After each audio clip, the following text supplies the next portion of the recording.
D'immenses forêts couvraient alors une bonne partie du pays. Les cartes étaient rares, et dans leur marche, de village en village, les voyageurs perdaient parfois la trace du chemin. Jean était de ceux-là, parti depuis des jours vers la grande plaine pour aider aux récoltes. Il était fatigué de traîner ses sabots usés par les cailloux du mauvais sentier et cherchait une clairière où allumer un feu, reposer son corps quelques heures et prendre un peu de force avant de repartir au petit matin. Mais Jean n'était pas tranquille dans la pénombre de la forêt. Il pensait être dans la bonne direction, mais ne reconnaissait pas les indications laissées par son père. Les arbres n'étaient pas les mêmes, les chemins bifurquaient différemment dans la forêt. Se serait-il trompé? Pourtant, il s'était répété chaque étape dans sa mémoire. Et Jean était le meilleur à cet exercice. Il ne savait peut-être pas lire, mais aussi loin que sa conscience le lui permettait, les moindres détails de sa vie restaient gravés dans sa tête.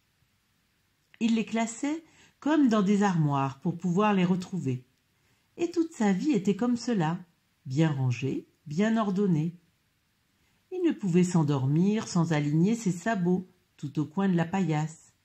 Il savait combien de bûches mettre au feu pour faire cuire la soupe, et la quantité de carottes à éplucher.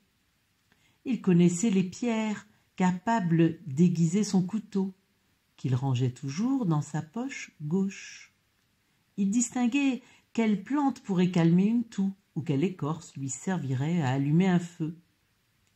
Cela rassurait Jean quand il avait peur.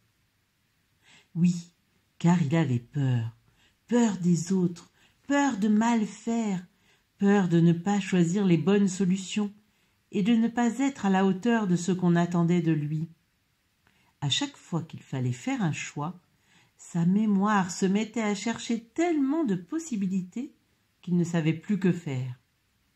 Et bientôt, les autres choisissaient à sa place. Encore, lors du dernier repas dans son village pour fêter son départ, au moment de choisir son dessert, il avait regardé l'écuelle de son voisin pour choisir comme lui. Quelques jours avant, son père s'était assis devant lui et avait dit d'une voix grave qu'il n'y avait plus assez au village pour nourrir les enfants devenus grands, et que le temps était venu d'apprendre un métier dans un autre village vers la plaine. Maintenant, seul dans la forêt, la peur reprenait son pouvoir.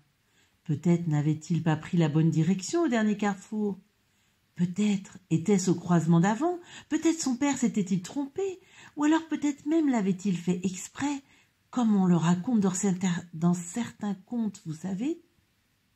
Jean en était là de ses réflexions lorsqu'il discerna une étoile, puis 2, puis 10. Une clairière se distinguait entre les arbres. Le soir tombait, et il fallait se mettre à l'abri et s'asseoir près d'un feu rassurant. Une fois réchauffé et nourri d'un peu de pain qui lui restait, Jean ressentit une douce torpeur au fur et à mesure que l'éclat du feu baissait d'intensité. Au loin, un pâle halo de lumière attira quelques instants son regard. Était-ce le pelage d'un animal furtif? Un reflet de la lune qui se levait? Un esprit de la forêt que certains disent avoir réellement aperçu? Sans se résoudre à aller y voir de plus près, Jean ajouta quelques bouts de bois sur les braises pour la nuit et se laissa envahir par le sommeil. Dans son rêve, 2 hommes se disputaient dans un champ, semé à perte de vue de ronces et d'épines. L'un était en sabots et avait peur. Il cherchait à tout prix à éviter l'autre, qui semblait pieds nus et fermement décidé à ne pas le rester. Le premier savait bien que sans sabots, il ne pourrait aller bien loin dans les ronces et les épines.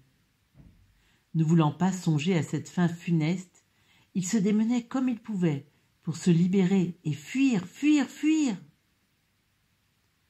Jean sursauta, en percevant un bruit proche, comme une présence.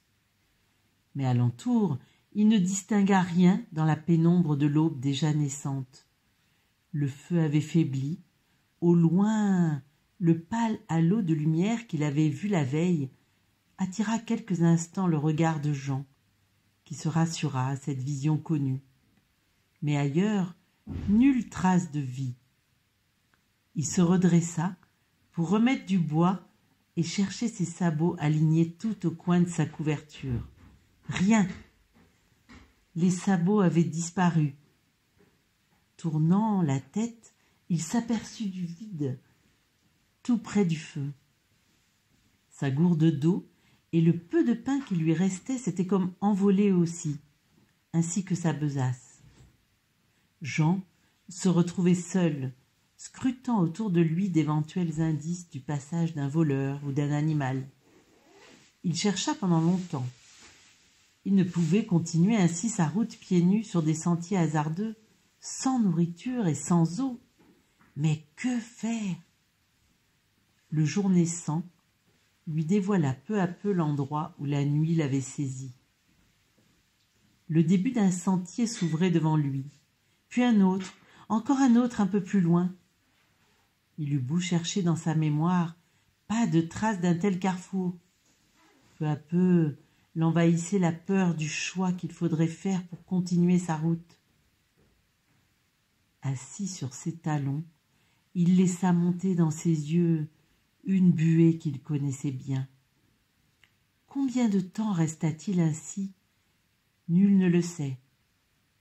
Mais un bruit le fit de nouveau sursauter, tout proche. Jean se retourna d'instinct vers cette présence, mais ne vit rien. Pourtant, il le sentait. Il y avait quelqu'un. Ce n'était pas angoissant, même plutôt rassurant.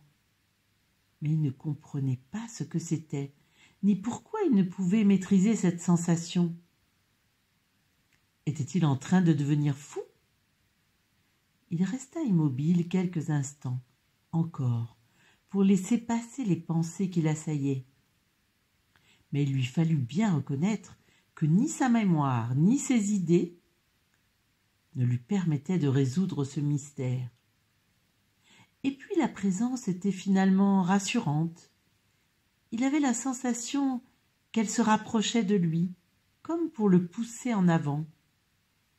Alors, au bout d'un long moment, Jean se résolut à faire ce qu'il n'avait jamais fait. Il décida de choisir, de se laisser guider par cette sensation insistante pour choisir un chemin. Il se mit en route, dans la direction que lui indiquait la présence, vers le faible halo qu'il avait repéré au loin et que l'on distinguait maintenant à peine à la lumière du jour. Jean foulait l'herbe de la clairière en repensant aux ronces et aux épines de son rêve, et la trouva douce à ses pieds.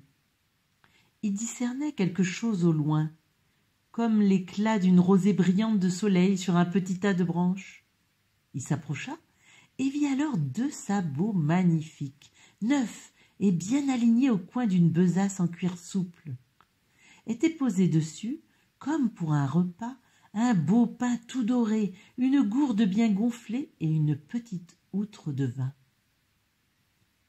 Jean resta là, un peu hébété de sa découverte, et ne comprenant pas comment c'était possible. Mais il savait déjà, au fond de lui, que la présence ne le quitterait plus. Elle serait là chaque jour, au moment de choisir pour discerner le bon chemin. Il chaussa les sabots tout neufs et reprit la route, tout joyeux.